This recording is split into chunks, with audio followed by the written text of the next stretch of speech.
Thank you. We are proud of our identity. We are very, very proud of our identity. We are Kissia. It doesn't matter how malnourished we are. We've been humiliated in many ways. During our childhood, we experienced a lot of things. And up to now, we are still empty, but those things have never carried us away. We are strengthened, we are still strong and energetic to explore our cultural identity. Thank you, Kissia people. Thank you, my people. You are very great people. I respect the Kissia people so much. Now we are going to continue our program. We are going to introduce the guest speaker. And our sister, one of our important sisters, Mary.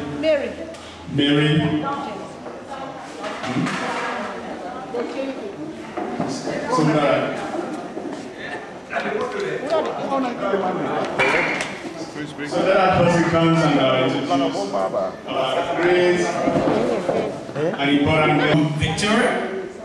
Our guest speaker, I'll be introducing our guest speaker for the night. Our guest speaker is a gentleman, is one of us. It's our brother, our uncle, our father. He's a family man, and he's a community man as well. Our guest speaker has received so many awards in Australia, both at the state and federal level. Our guest speaker has gone to school here. He received the South Australian Governors of Multiculturalism Award. He's also a standing member of the SA, that's for South Australia, Multicultural and Ethnic Affairs Commission.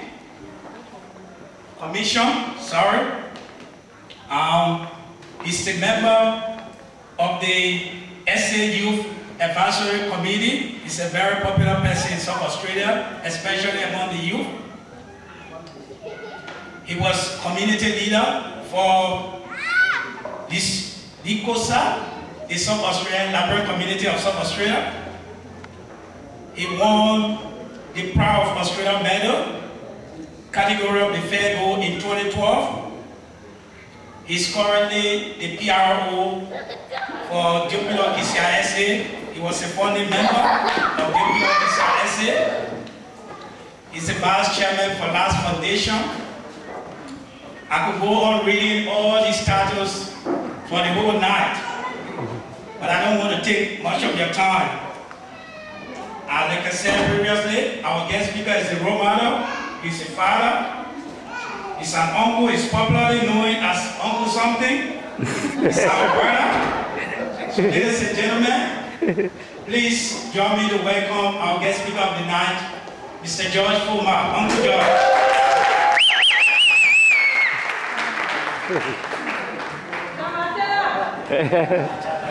Thank you.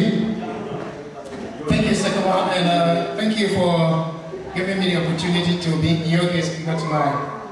I find it hard to say I'm honored to accept this responsibility, but I think I would say I'm honored. Thank you. Ladies and gentlemen, may I also add to the acknowledgement our brother, our uncle, Mr. Sankara Kamara had an hour ago, that we are gathered on the land of the traditional owners of this land. Normally it is a privilege and it should be given to them whenever we gather on their land to celebrate an occasion, to celebrate a very important gathering that identifies us as people, to acknowledge them.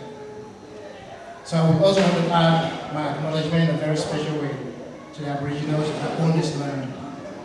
I also want to add my acknowledgement to all interstate leaders that are representing Diompillor branches, starting from WA to South Australia, Victoria, and Northern Territory. I think you all have added a great value to our gathering here tonight, so I want to acknowledge that. And I also want to acknowledge the most important invited guests in our midst. I may not know your name, but I want to value that you've added a great value to what we are here tonight.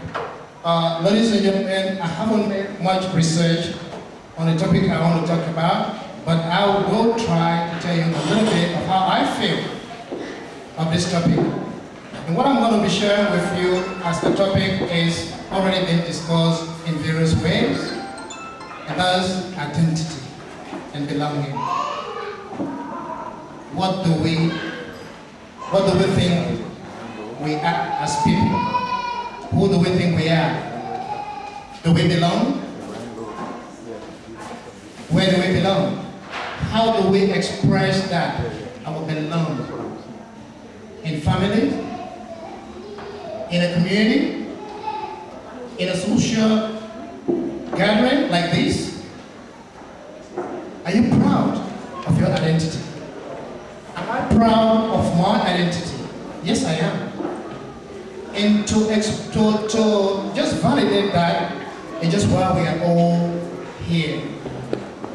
I have nothing to regret to leave my busy schedules in South Australia to come to identify myself with you, brothers and sisters. And so it is with many people.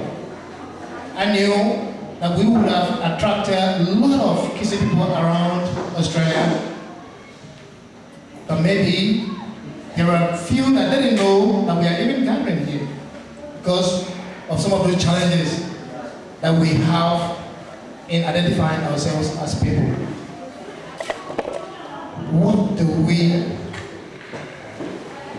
What is it? It's an identity.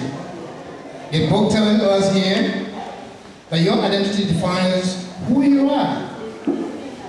It is self-representation of your interest, my interest, your relationship, social activities. So it is very important, and I've always been very encouraged to see that whenever we say we are people of a particular interest, a particular social group, a particular tribe, people feel proud. People feel energized.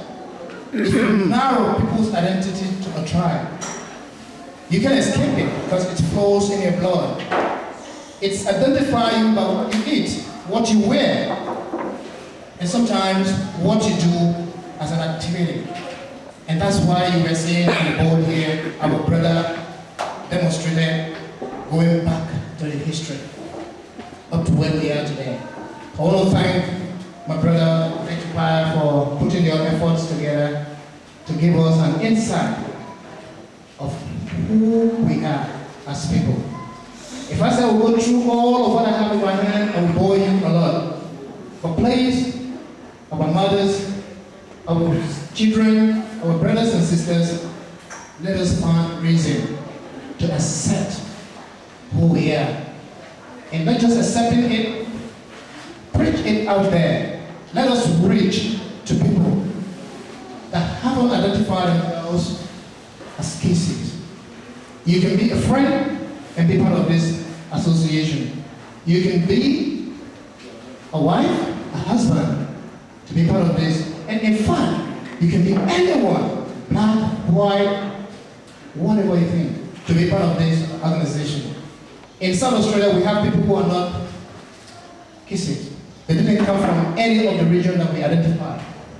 But these people identify themselves with us because they saw the need. They saw how we identify ourselves. And they saw how much we are doing for ourselves. So they admire it. They said, look, we want to pledge our membership. We want to pledge to identify ourselves with you because we feel you are a model, role model. We are small in number, but we have been able to attract people who have appreciated us. So let us reach out to our members who have not heard about us and probably have heard about us, but they've given reason. I'm not invited. And you don't need to invite me to a Kissia function. If I hear it, I will come. And I'm very proud of someone, I don't want to name now, but on Facebook, just from the Facebook message that, oh, something is happening in Sydney by Kissia people say, oh, I wasn't invited. I didn't know about it, I'm just hearing. Why don't we go? And today he's among us here. So please put your hands together for that person. And that is what I'm saying here today as a topic, identity. He identified himself internally, and he couldn't say that he expressed it externally. Let us be proud for who we are as Kissias. Put your hands together for that. And let us don't just identify ourselves as adults, as people from the same region. We came. What about those that we are having here? How are they you going to maintain this identity? Someone told me he wrote a script in his house of how he is teaching his children Kissia. They go to school and learn and they know the alphabet. So if you spell whatever way you spell in English, but to give the meaning of a Kissia expression, the children will learn it. I will take that from Victor again, that your little conversation touched me, and I think I'll practice it. So let us use whatever means that suit us to preserve this genuine culture, to preserve this history, not to let it go. I don't want to bore you again. I want